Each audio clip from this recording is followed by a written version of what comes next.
It's episode 1284, and it's the Relevant Podcast here in Orlando. I'm your host, Cameron Stray, and joining me from Loverland, Virginia, it's Two-Face. Isn't that a Batman villain where he's got half his face burned off? Can I tell you the other issue with the lighting is... Hold on, let me introduce the cast, and then you can tell us. Okay, go ahead. From Nashville, our managing editor, downtown Emily Brown. Hey, y'all. And from LA, he's first time in a month. It's Marty. What's going on? We're excited to have you, buddy. I don't think you ever said Jesse's name, actually. Yeah, Jesse Carey is the problematic lighting guy. So hold on, we've been doing video for 12 weeks now. And the last 2 weeks, it was great lighting, but the thing is, we recorded at different times. Okay, people don't understand this time of year. The sun takes very dramatic angles in the sky. And I'm telling you, an hour difference, if we recorded an hour earlier, the lighting's perfect. And I had it all set up perfect, not thinking about the sun, to be honest with you. Like, not thinking that, when we record, remember like 2 weeks ago, we recorded at 11 a.m. Yeah. Well, a little peek behind the curtain. That's when I got everything set up. I had the light. I adjusted things. I was like, this looks perfect. Now the sun is creeping over. It's the whole... See, people were like, how come you didn't go to video 5 years ago when everybody else did? This is why. Because Jesse's lighting. A lot of complications. Because of the sun. Yeah. Because of the orientation of the sun. That we have to only podcast in the certain quadrants of the lunar cycle. Yeah. Anyway, we're going to have a good show. We are recording at this time because I have to edit the show early because I'm going to Cabo this weekend. So, whoa. What's in Cabo? Well, I know what's in Cabo, but why are you going? I've never been to Cabo, so you can tell me what's in Cabo. I got an invitation from a friend a few weeks ago, and he said, I'd love to host you. Marriage conference in Cabo. He's hosting some friends at the Montage of this amazing resort, and he said, we've got it covered, just show up. And I'm like, I'm there, free Cabo trip, let's go. So going to Cabo on a whim. Right. When do you depart for Cabo? Sunday through Wednesday, so it's 4 days we'll be there. I just want everyone to know that's a normal occurrence for Cameron. He always gets free invitations to go pretty much anywhere. What can I say? I walk in God's favor and blessing. I mean, come on, man. He gets front row parking everywhere. God favor is just not fair when it comes to Cameron. Listen, if you get a text that says you want a free trip to Cabo with some good people, you answer the text. You don't say yes. I mean, constant green lights. His whole life is a constant green light. Shut up, stupid. We do have a good show planned. We do not have a guest joining us. You know what's interesting? We can't figure out if people want guests or not. Looking at the YouTube numbers, when we have guests, they have not been as high a viewership as when it's just us farting around.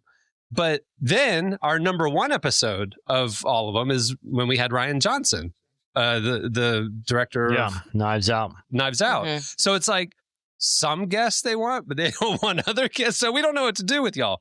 So tell us in the comments if you want us to have people. So Jesse, me saying Cabo was my attempt to throw the islands towards you so you could latch on and tell us about NCIS. Because you had an NCIS take. I was trying to veer you there, and you didn't. I didn't know where you're going with that. Before we start with this, is NCIS still on air? Okay, I'm glad you asked that because I was listening to. I listen to a lot of like Hollywood industry. Well, not a lot of. There's a couple shows that I listen to, just trying to keep my finger on the pulse of the biz, you know. Sure.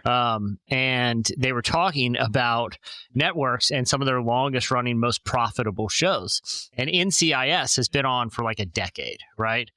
And I was thinking about the whole premise of NCIS. You know, it's the Navy's CSI or whatever it is. The criminal. Yeah.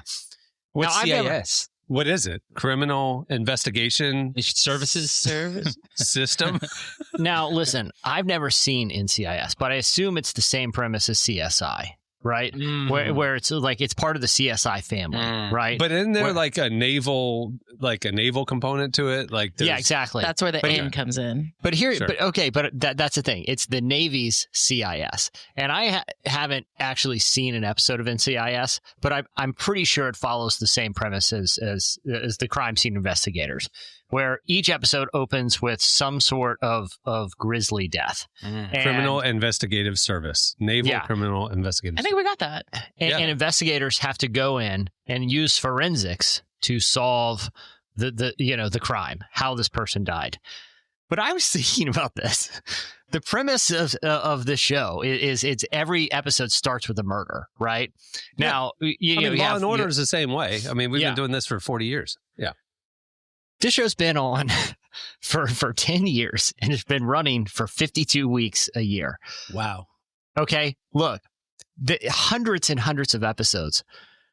The likelihood that you're going to get murdered if you join the Navy is extraordinarily high if you take the premise of this show at its face value. Jesse, right? Jesse, NCIS has the franchise, because they have different locations, has over 1,000 episodes. These sailors are dropping like flies. So think about this. If you're joining in this Angela CIS in this NCIS world, the universe, okay, that this all hinges on the plausibility of the basic premise that if you're a young person like walks into the naval recruitment office and you're like, it's a 1 in 10 chance you're going to drop dead. We have 1,000 people die a year. Yeah. That you know about. Well, that's the thing. Like, okay, I get free college. I probably won't. And they're so the murders are so If you grisly. survive. We have to film so the investigation. Well, but you get a Dodge Charger. Well, that's the thing. You get the signing bonus. Likelihood you're it's relatively safe. You're going to be on a boat. But we do have to warn you.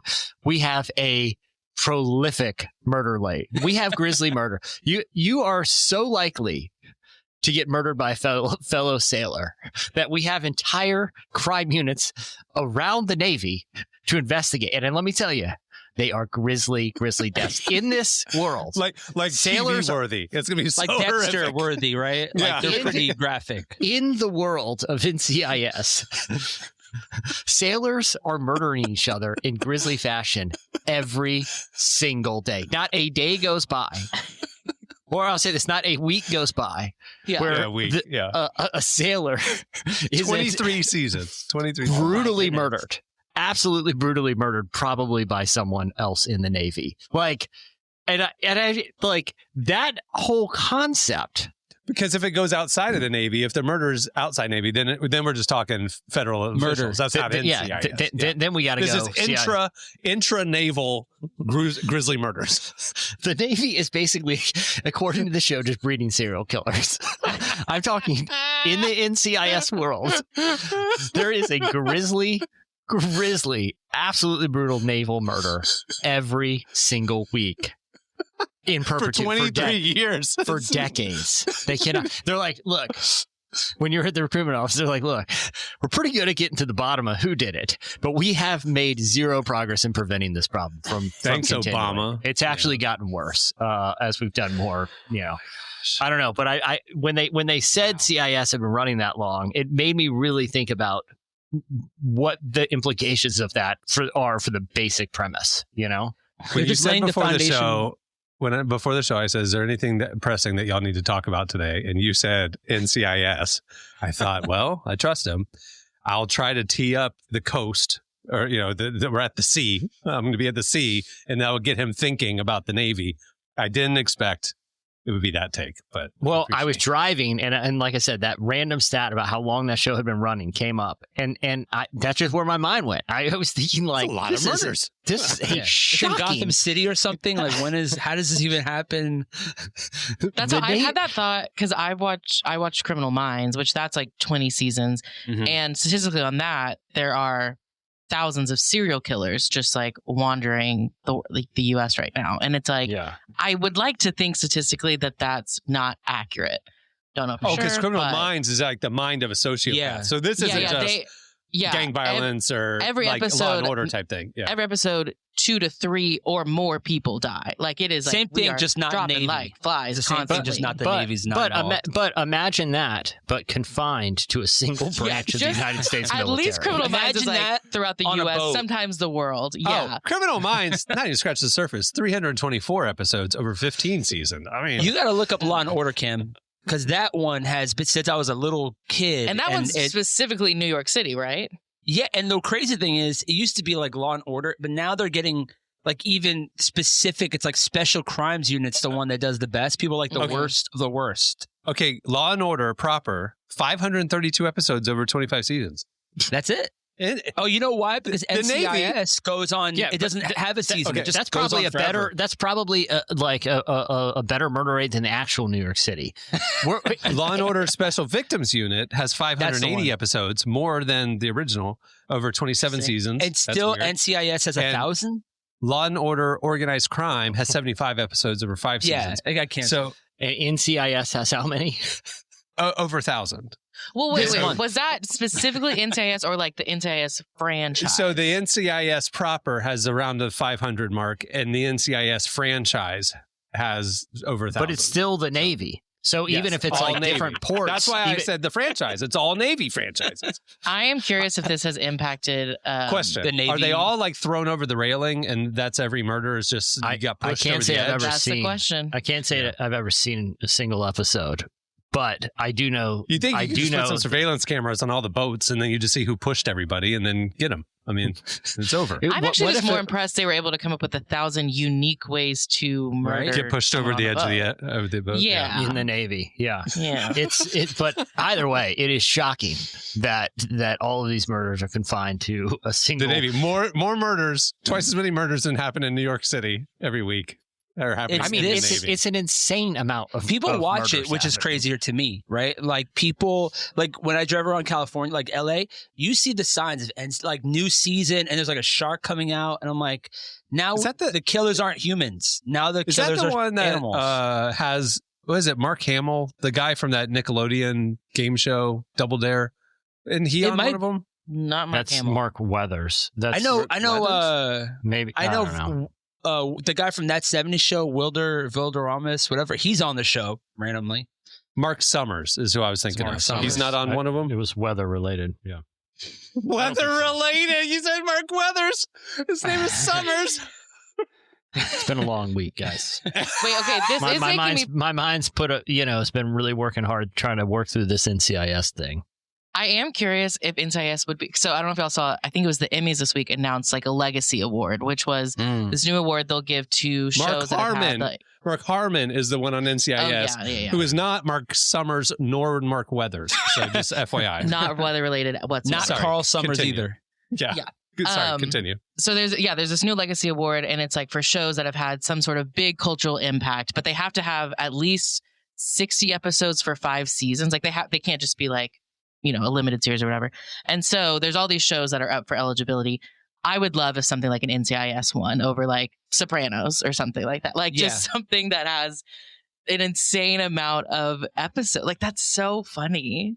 6.2 on IMDb, but they still get like the legacy award of just having over 1,000 episodes in 1 month. Shining a light on the Simpsons and NCIS. And then ridiculousness. All 3 of those just, have you guys noticed that on cable? Like now cable's much different than when we were younger. Now, like on my cable, they just have one channel dedicated to like Law and Order now. I don't know if you guys have cable. That. That's the Roku channels and the Sony and the Samsung channels. Or maybe it's like the Peacock channels. That's what it is. Yeah, which is the same. Yeah. So it's like it's a live, but it's just literally a playlist of one show. They have the NCIS channel where it just they all have day those long. For like SNL like highlights and stuff. Yeah, ridiculousness. Yeah, it's like that. That's what we're watching NCIS on. Honestly, sometimes working remotely, I'll throw it on. I have a TV right there. I'll just throw on one of those, like just. Usually, it's some comedy one, like News Radio or that's a great one. One of those Mad About You, and it's just a Mad About You channel. It's like something like that. Something that I don't need to pay attention to it, but it's people talking, background and I feel shows. less grippingly lonely. Okay, moving the show along. Stay tuned. Up next, it's Relevant Buzz. This episode is brought to you in part by 316 Financial, the official financial partner of Relevant. It's a big deal because it means Relevant has partnered with a bank that actually shares the same values and priorities as this community. Right now, 316 Financial is offering something just for Relevant listeners. If you open a new checking account by March 31st and set up direct deposits totaling $1,000 or more, you'll get $100. It's fully online, Easy to set up and available right now. Just go to bank316.com/relevant and use promo code relevant2026. That's 316 Financial, Relevant's official financial partner. Again, go to bank316.com/relevant and use promo code relevant2026. Banking services provided by 316 Financial, a division of Premise Bank, member FDIC. It's breaking today. Another sailor absolutely gruesomely jumps murdered. Overboard. Yeah. On a very special Mad About You. And that's what prompted the idea for NCIS. You know, sponsored by Diet Mug Root Beer. You remember that one? Yeah. Oh man. Don't talk about flavored soda drinks. Have y'all seen? Can you sing it? I haven't even heard that. Are you kidding me? Where have you heard it? My corner of the internet has been overtaken by the girl. She started a video and she just goes, I have a theme song idea for Dr. Pepper. And it's like just the phone's right up in her face. She goes, it's Dr. Pepper, baby. It's good and nice. Do-do-do. And then the internet ran with it and everybody's remaking it and turning it into a jingle. And it's got millions and millions of views and it won't stop. And because I stop and watch it, all I'm seeing is Dr. Pepper jingle TikToks. And it's stuck in my head. I cannot believe it hasn't entered y'all's feed. This is the very first I'm hearing of this whatsoever. Me too. What is the likelihood that it's actually some sort of like covert marketing thing from the geniuses at Dr. Nope. Pepper? I was thinking that same thing. Nope, because Dr. Pepper has not acknowledged it, and the internet is divided about that. They're mad at Dr. Pepper for not getting in on it and all the free publicity they're getting. So it's actually sending people away from Dr. Pepper. There's like a Dr. Pepper revolt because they're not endorsing this girl's beloved jingle. Anyway. Good riddance. I am a Dr. Pepper fan, and I don't need fake fans who would like get away from them just because of a dumb jingle. Let me have my Dr. Pepper. It is a good beverage. Even Dr. Pepper Zero is pretty Dr. good, Pepper makes the world taste better. Pretty sure that's a song. I have a theme song for Dr. Pepper, and it goes like this. Dr. Pepper, baby, is good and nice. Oh, so you mean like... Dr. Pepper, baby, is good and nice. Dr. Pepper, baby, is good and nice. Ooh, Dr. Pepper, baby, is good and nice. Dr. Pepper, baby, is good and nice. Wow, cool. Now that is going to be in your, I'm telling you, now that you've heard it, it's going to be in y'all's feeds now. So, it's like a little baseline, you know? It's just like everywhere. It's millions and millions of views. You guys, anyway, whatever. I'll see it now all the stuck time. in my head. It's stuck in my head. My All phone right. heard you, so I'll listen to it all the time now. Exactly. That's what I'm saying. Like you guys are going to see it in your feeds. Okay, it's time for Relevant Buzz. Tell us what's happening at the intersection of faith and culture this week, Emily. You got a stacked lineup.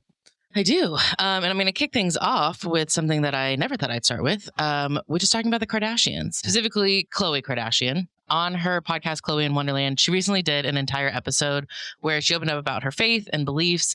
And I personally was pleasantly surprised with how just like bold and clear and direct she was. I knew she's talked a little bit about her faith before, but this was just the most, like I said, just the most bold I've ever really seen her. So I want to play a clip so you guys can hear it. I'm a child of God and I believe in God and that Jesus is the Son of God. And that's my belief system. And it's something that gets me through every day, good or bad. I love to start my day off. I wake up every morning. I have 2 different apps on my phone that are Bible apps that I love. And I do them every day. I think it sets the tone for my day in such a beautiful way, and it anchors my day in gratitude. And then at the end of the day, I pray with both of my kids every single night, which are much shorter, age-appropriate prayers. And then by myself, I always just thank God for the day and all of our blessings. I love talking to God multiple times throughout my day. It just gives me comfort. It's my security blanket. And I don't want to just turn to God if I need something. I want him to know how grateful I am for everything that I have. So, like I said, like I have just never really heard her talk like that clearly or that much about her faith. Like she's kind of sprinkled in things every now and then, but I don't know. I was really surprised by just how open she was and honest about it. The other thing I appreciate is how leisurely and comfortable she looked podcasting. You know, she's sitting. I was just thinking about that outfit. Cross-legged that outfit on. just welcomes you. Well, yeah, and she's sitting cross-legged on a couch recording. That makes me want to just like lie in bed with a microphone. I wonder how it would change. The lighting would be better. The lighting would be better for you. I know. I'm gonna have to just get a new room here.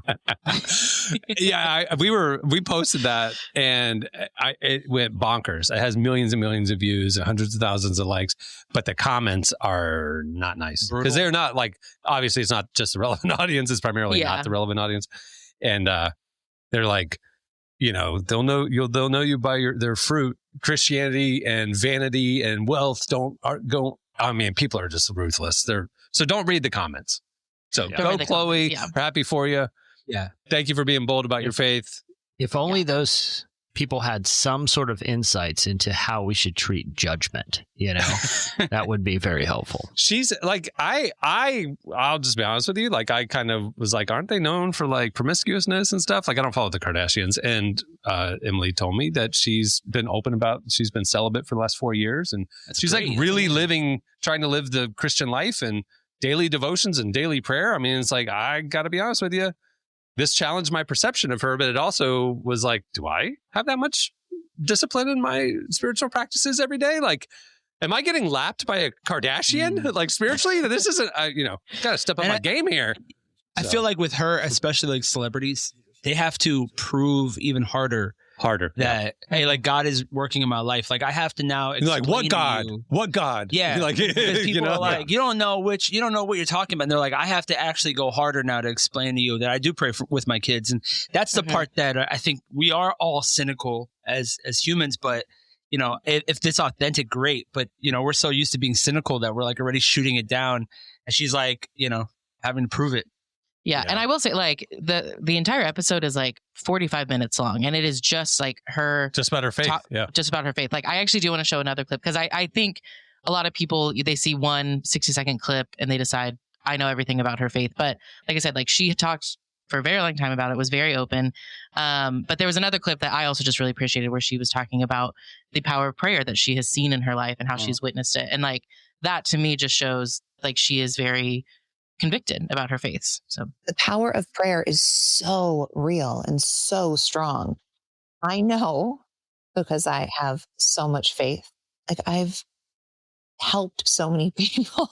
This sounds crazy, but like when people are like, pray for me. I know I know you have a line to God. And I'm like, I do. Like I genuinely do. And I've prayed for so many people through surgeries or if I know my prayers when Lamar was in his coma. Like, I know I was heard by God.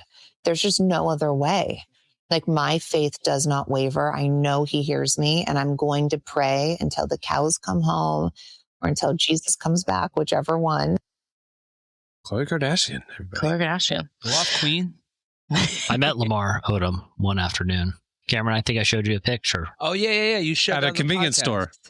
Yeah, at a 7-Eleven. With your son, right? And he was wearing a leather purple suit matching, which was awesome. And he's enormous. You forget just how big. I know, Cameron, you go to a lot of NBA games, but when you're actually standing, but the thing is, like, when they're in the context of the game with other very large humans, you kind of lose it. When you see them wandering the aisles of a 7-Eleven, you just realize Lamar Odom is an enormous human. I think the oversized leather purple suit also helped. You know, when I was in high school, I ran into Shaq at Costco. Like I just turned the aisle at Costco, and there was Shaq shopping at Costco. So I had the same experience where it's just like, this thing is not human. I mean, he's two people. That's two people standing. It's unbelievable how big Shaq is. A tank. That's a good way to describe them. Yeah. Remember Cameron, because Orlando, I think it was Ripley's Believe It or Not, they had like Shaq's foot and hand on a ball. And you could, as a kid, could see how enormous his hand is. How he it was the NBA restaurant at Universal City. Is that what it was? And you could like all put the your balls, hand in. You put he the holds hands like in a tennis ball. Yeah. He holds a basketball like one hand. Seriously, that's the context. It's like if we were throwing a softball into a hole, a hoop, that would be what these guys are with basketball. It's a totally different game for them. Yeah. It's like us throwing softballs. Anyway. I can't wrap my mind around that.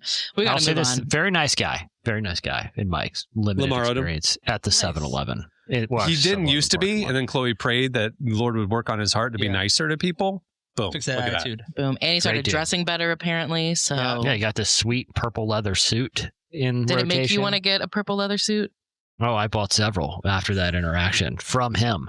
They're very selling they them? don't fit. You have to roll them up a lot. Let me say this. You take a purple leather suit to the tailor, they don't know what to do. Most will not tailor leather suits. And so if anyone knows somebody, I have about 9 from Lamar Odom personally. You have to go to those places those hipsters that handmade the leather goods and the wallets and stuff. yeah, exactly. With the ancient 34 tools. waist. You have to go with your purple cobbler. Yeah. This was about 4 years ago that I met him, and it's still being worked on, the suit. But hoping by next year team of craftsmen. I can get it out. Yeah, Cows have been murdered for this suit. It's just pure leather. It's just I'm in about $30,000 into this suit. So the cows are not coming home, Khloé. They are in your suit of Lamar. Okay, moving on. There was another person on a different podcast who opened up about their faith this week that I want to talk about, and that was Stranger Things star Caleb McLaughlin. Do either of y'all watch Stranger Things, or did y'all watch the finale or anything? Nope. Okay, just I don't do we all demon shook our heads stuff. together. No, not at all. I like the first season. It was great. I liked the first season. And then the second season got too dark and yucky. I was like, this isn't I like vintage. when shows don't I like the 80s things. retro stuff. Yeah. Never mind. I don't like shows that are more than like 6 episodes. I just don't have the time. Much less ones that's. What about NCIS? 1,000. You're like, that's the limit that unless it involves mysterious naval murders. I'm out. They're happening on a weekly basis. I'm just not in. Have y'all ever? I know, Emily, you recently did this. You started at the beginning of ER and wanted to watch the run of it. I think you did that with Grey's Anatomy as well. No, I've watched Grey's Anatomy up until maybe the 12th season. Yeah. It's tough. During COVID, I was like, I've never watched Survivor. So I started to watch season 1, episode 1, and I watched every episode of Survivor, 49 seasons. I'm not saying it's good. It just becomes it is good. It's kind of good though. Sometimes it's predictable. It's formulaic. There's a reason it's been on that long though. Yeah. Like Real World, seasons. You know how Real World, like New Orleans was better than New Orleans, like another place. Survivor to me was the same thing. There's sometimes you start hearing about it, you're like, I just gotta see what's going on, and then you're like wrapped in heavy, especially the older episodes. I got a little stuck during the pandemic as well. I know, right? When the food, remember they're like, hey, we're going to start charging people food. And then people are like, I'll put $100 on it. And it's like nothing. Yeah, the bidding. It's like, hope you enjoy this ham that's expired. Or raw fish head or something. Yeah. But okay, so you've watched all of them? Of course. COVID, I fell into the same they trap used to as do you. they used to do like 40 days, and now they're doing 26.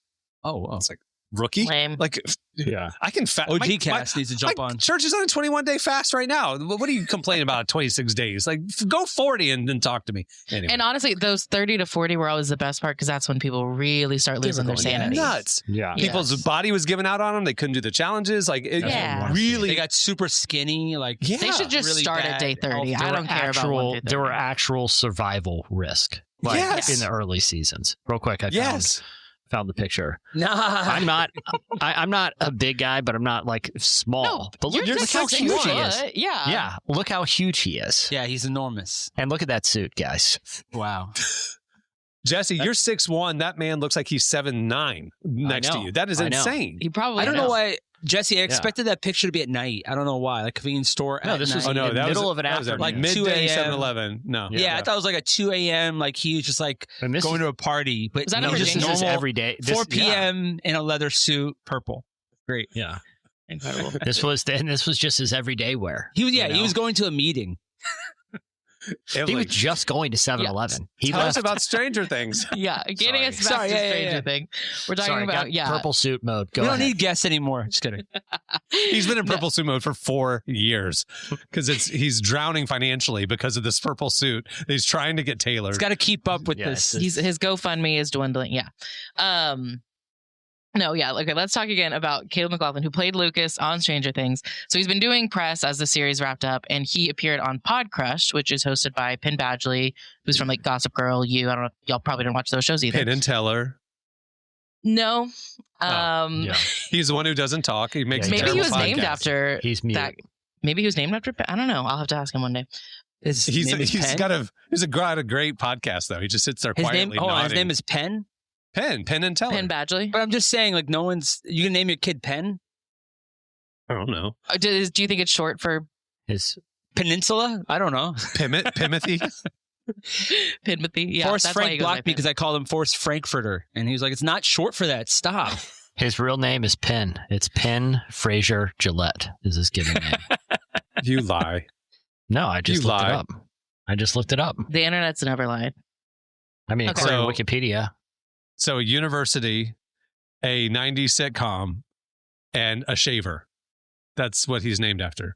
Very famous family. It's good company. It's a very practical, hearty name. Very famous. Ivy League, entertainment, and self-care. That's so what's we led just want him to cover to all apply. the bases. Yeah. So that's what led him to this podcast. But no, so Caleb's on the show. They're talking for a while. Caleb makes a comment about his faith, and Penn kind of latched onto it and asked him, like, is faith a new thing for him? Where did that start?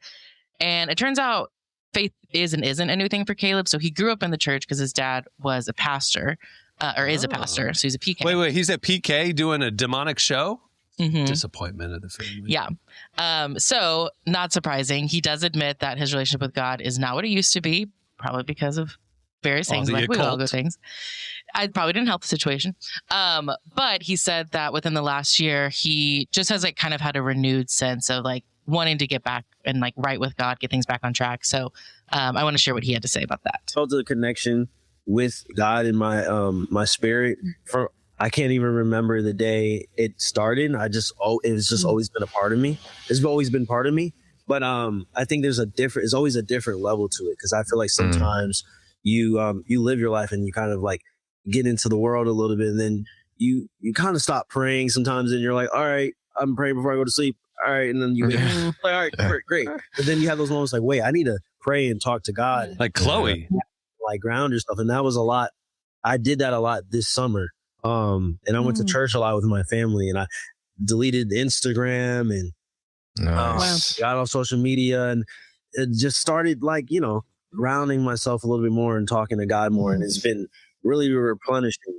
It's stepping into this next level in my life as an adult. My frontal lobe is almost closing. So I was like, let me. So you're like, hey, God, listen, I'm back. Okay. Let's accomplish a few things before the brain is sealed.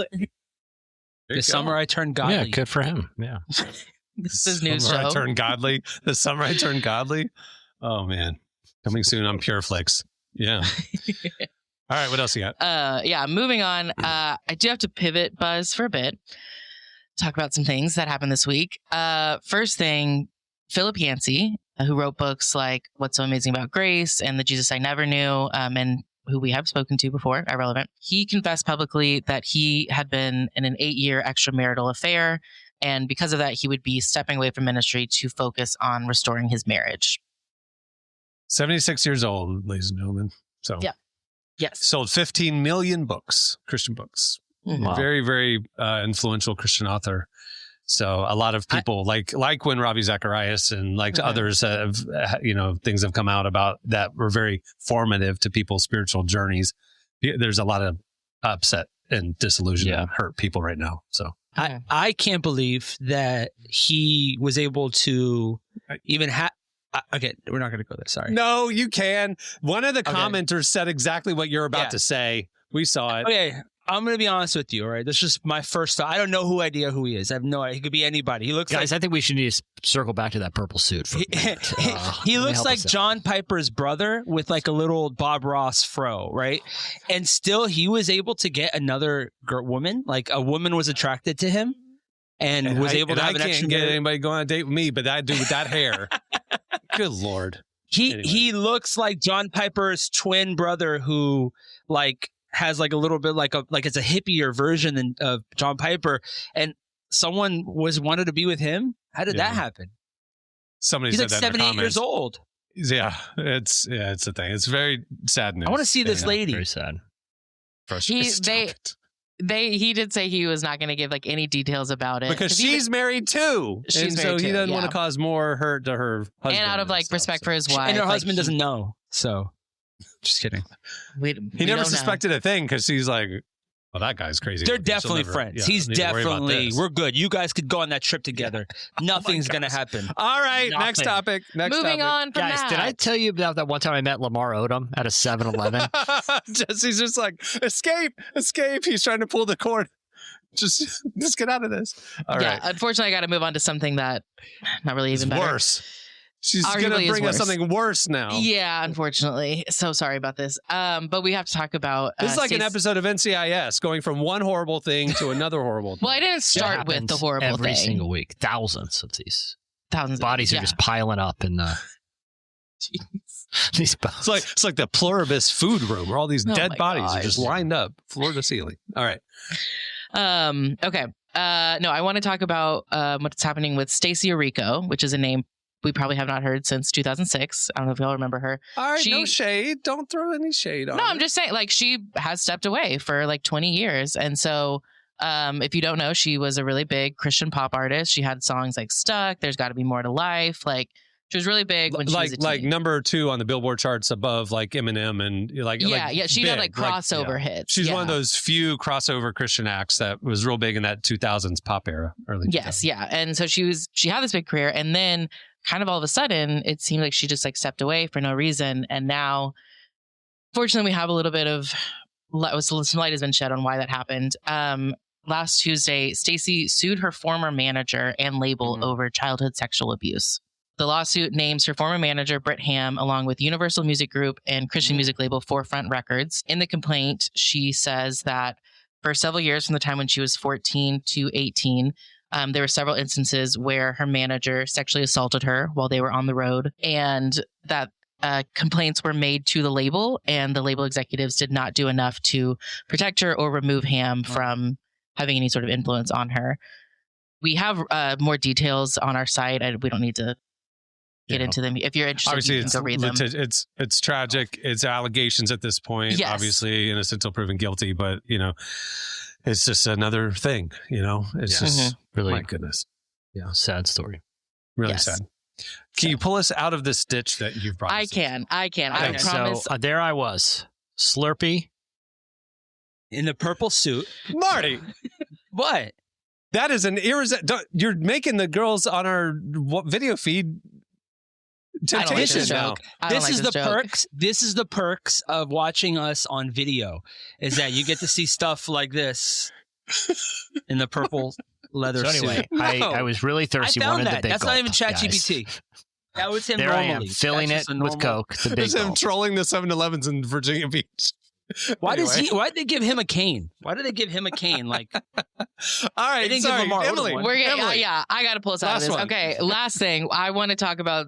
Literally nothing that we've talked about before this. I wanted to show a quick clip from Daniel Caesar's Tiny Desk performance last week because 1, it was phenomenal, but 2, we've been talking a lot about Daniel because he's been on just like a really cool spiritual journey over the last year.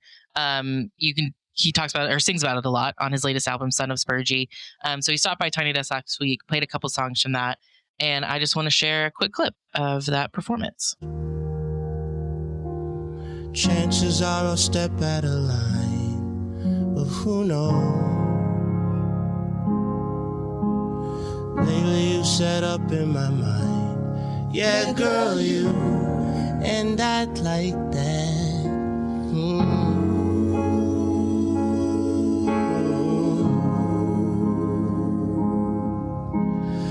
Lately I've been thinking that perhaps I am a coward, hiding in a disguise of an ever-giving flower, incompetent steward of our love, that sweet, sweet power.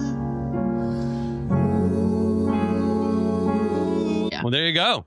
Good stuff. All right. Well, there's more where that came from. Go check out relevantmagazine.com every day where we've covered all of those stories. And if you want to join the very lively comment section on several of those posts. Follow us on Instagram at Relevant Magazine. Man, that Khloé one, poor girl. Anyway, she liked it last night. Bieber's liked it. Mm-hmm. Conor McGregor's liked it.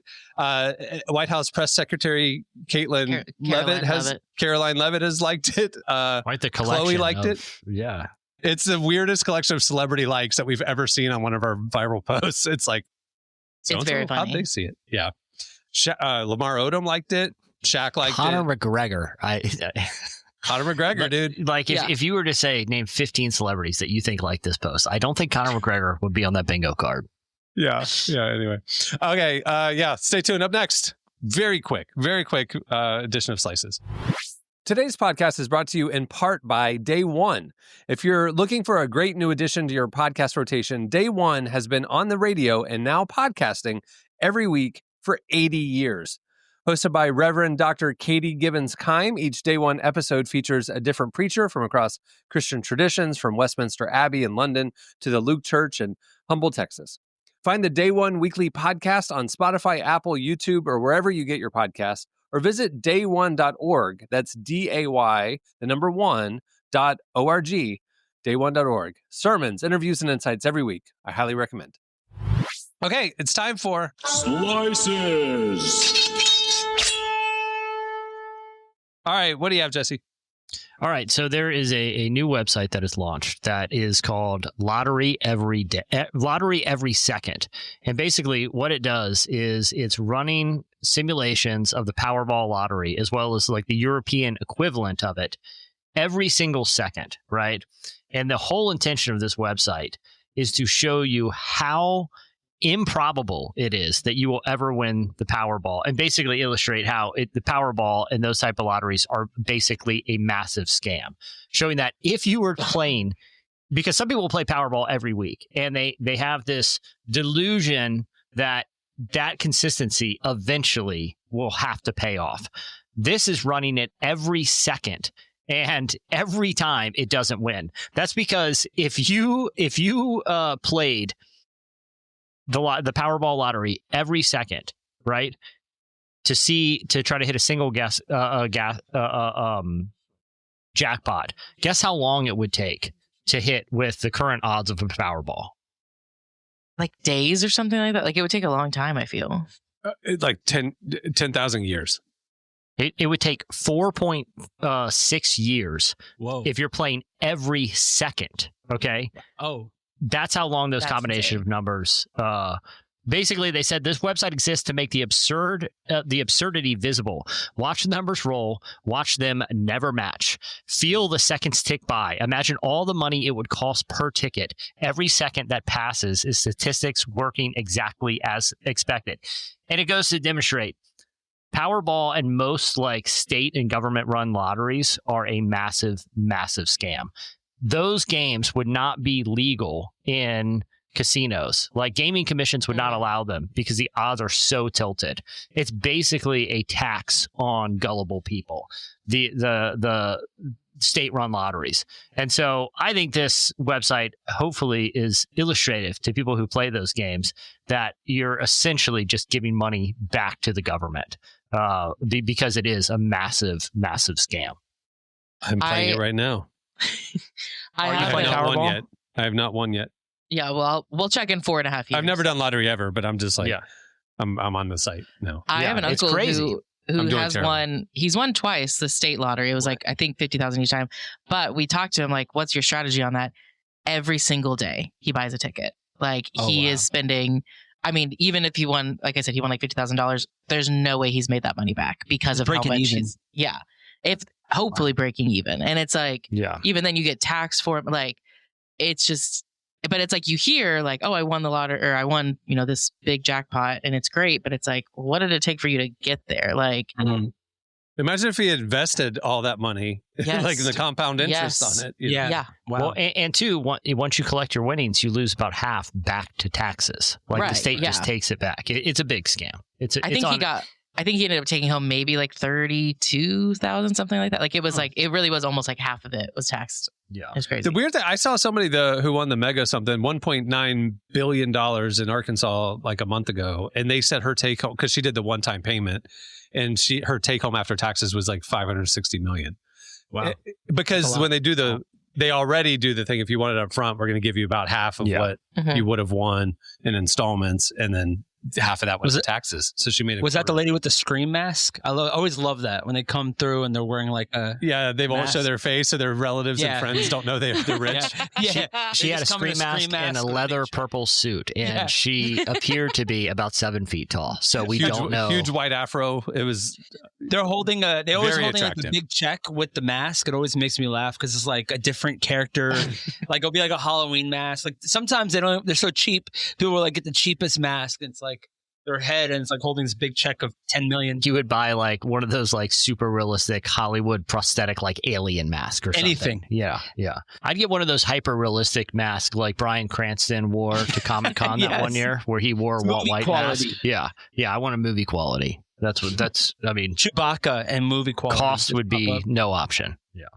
All right, real quick. Do you have a sliced? Marty? I do, guys. What's going on? All right, real quick one. So DMX, one of my favorite artists, DMX, a hip hop artist, is going to be recognized as a minister during a public ceremony in New York. It's meant to recognize his role of faith played throughout his career. If you're not aware, DMX would open his shows in prayer, end his shows in prayer. Having faith was a very not like Khloé Kardashian level, but like up there, you know. Yeah, like he prays on every album. Like he opens it and he's like, "Dear God, I love you," and then if you've ever, X's gonna give it to you. He's talking about prayer. It's like you asked me for prayer. X's gonna give it to you. You know, X Christ, right? Isn't that like now Xmas? It makes sense? Yeah. And tapestry. Yeah. There's so many great stories. I have so many great personal friend stories. I collect them of DMX. But so he's being recognized in New York. His estate really wants nothing to do with it, which I feel like is the best part of the story, because they're like, we don't. Okay, sure.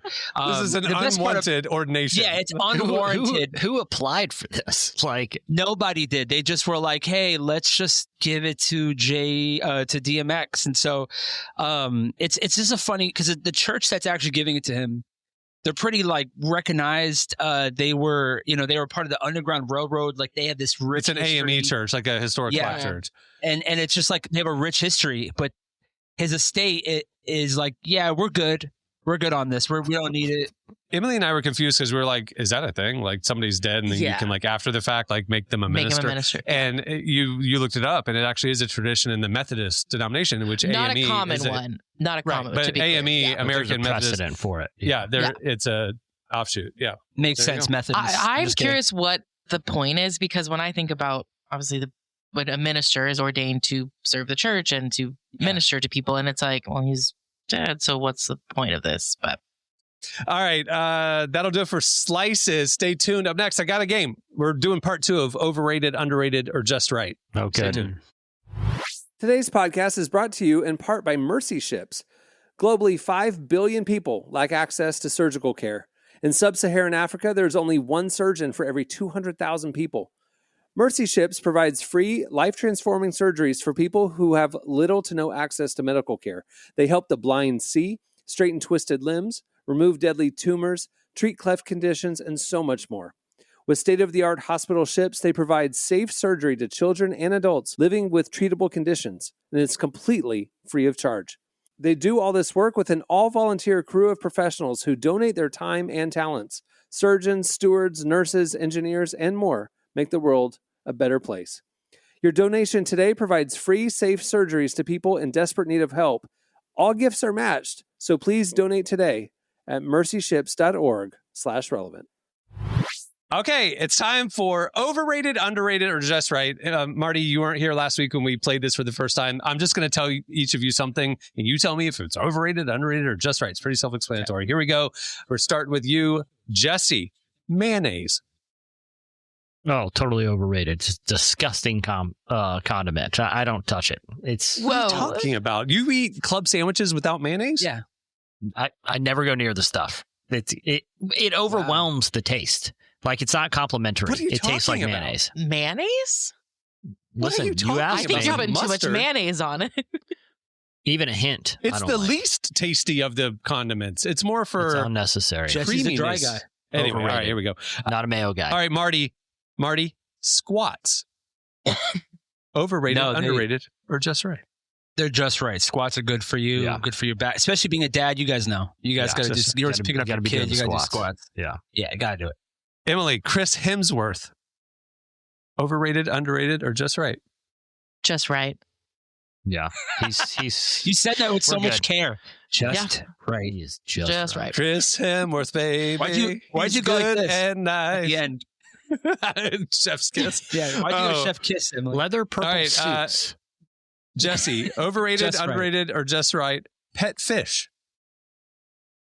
Oh, they're totally underrated because they're hardly any upkeep. I gave my wife a pet fish that I won on a boardwalk when we were dating, and she accidentally left it in a car in New York, and and the bowl froze. Okay, so the fish was frozen in a block of ice for an extended period of time.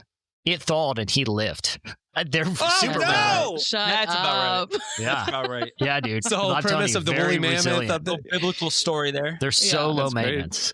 You can freeze them to death, and they Marty, LaCroix. I'm going to say that is overrated, in my opinion. Overrated. It's just like they're shouting out the flavor from like a mile away. That's what it tastes like. Pomplamoose. What are we Yeah. doing here? Emily, you're a reader. Philip Yancey books. Overrated, underrated, or just right? The books themselves, separating the art from the artist, books themselves are good. Just right. Well, I'm going to Just play right. it safe here. No, just right. All right. Yep. Jesse, air fryers. Oh, underrated. I'm a huge air fry guy. Every day. You know. Yep. Yeah. I use it every day of my it's Most meals. Yeah. heavy rotation. Marty, motorcycles. Overrated, underrated, or just overrated. Yeah. Overrated. Very dangerous. You got to be careful on those bad boys. You just never know. And if you've ever driven one, the Jolt I have 3 of them. usually. And next Yeah, time you're in town, overrated. we'll go on a ride and you'll realize that. Listen, I love it. I love motorcycles, but I also have I'm a nerd when it comes to I wear the jacket. I put the my uncle Like a will to wears live. That's what you also have. Yeah. Sturgis, whatever he does. He's really into it. My family's really into bikes, but I've seen people get hurt. Yeah. Not worth it. Emily, voice notes. Overrated, underrated, or just right? Underrated. I'm using a voice note any chance I can, and no one else does it, and I prefer voice notes. Let's kick that into high gear in 2026. I need 4 times the speed though on Emily's. If I see a voice note, it's like this isn't.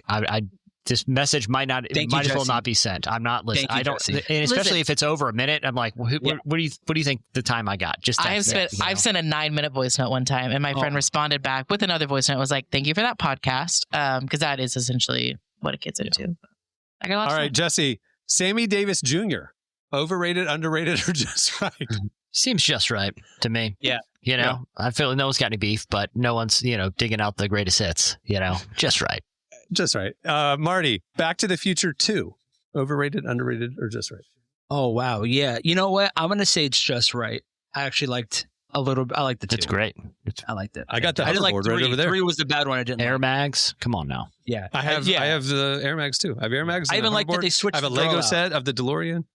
Yeah, I even like the girl that they switched out. I didn't like the first movie with. I didn't like that girl. I got the new girl. Everything worked out perfect. Emily, Meta glasses. Overrated. I have a pair. I agree with you. Are they? Yeah. It's a fun little novelty, but it's like, what's the point? I'll give you one more round. Here we go. It's an ice round. Speaking of the fish, Jesse, nugget ice, the Chick-fil-A ice. Just right. I feel like it's got a lot of hype. It lives up to it, but not quite underrated. It's right in the Yeah. Everybody who loves it, which I love it. Yeah, it's elite ice. Correctly rated. Yeah. Okay. Marty, ice baths. They are underrated. They're really good for you. They just suck, but they're really good. They're awful. They're the worst thing you ever did. Emily, ice skating. Overrated. And I'm personally saying that because I'm not good at it. And so I just need us to like let go of it forever. Okay, we got to end on this one. We got to end on this one. Here we go. January and February sporting events. Jesse, overrated, underrated, or just right? The Super Bowl.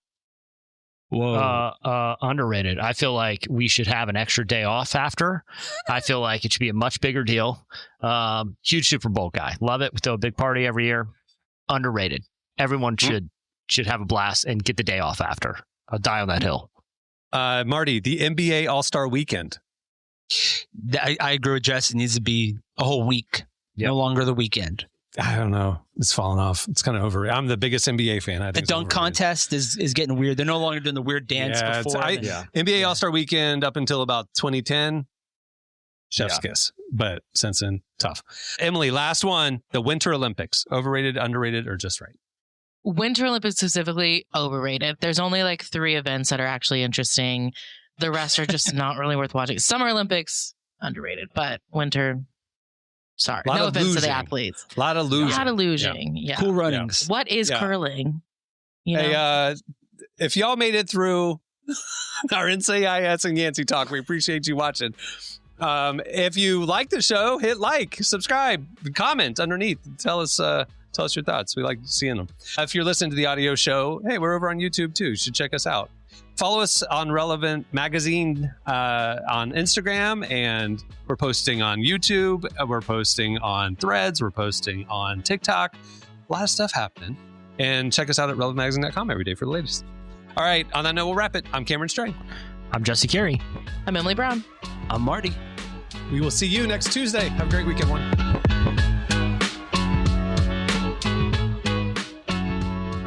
Thanks for listening to the Relevant Podcast.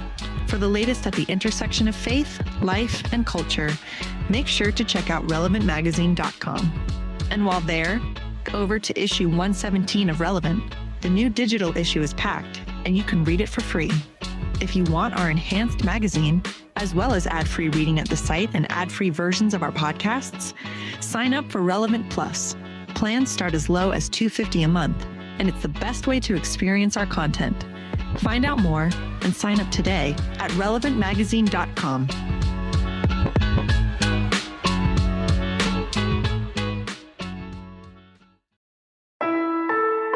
Relevant Podcast Network.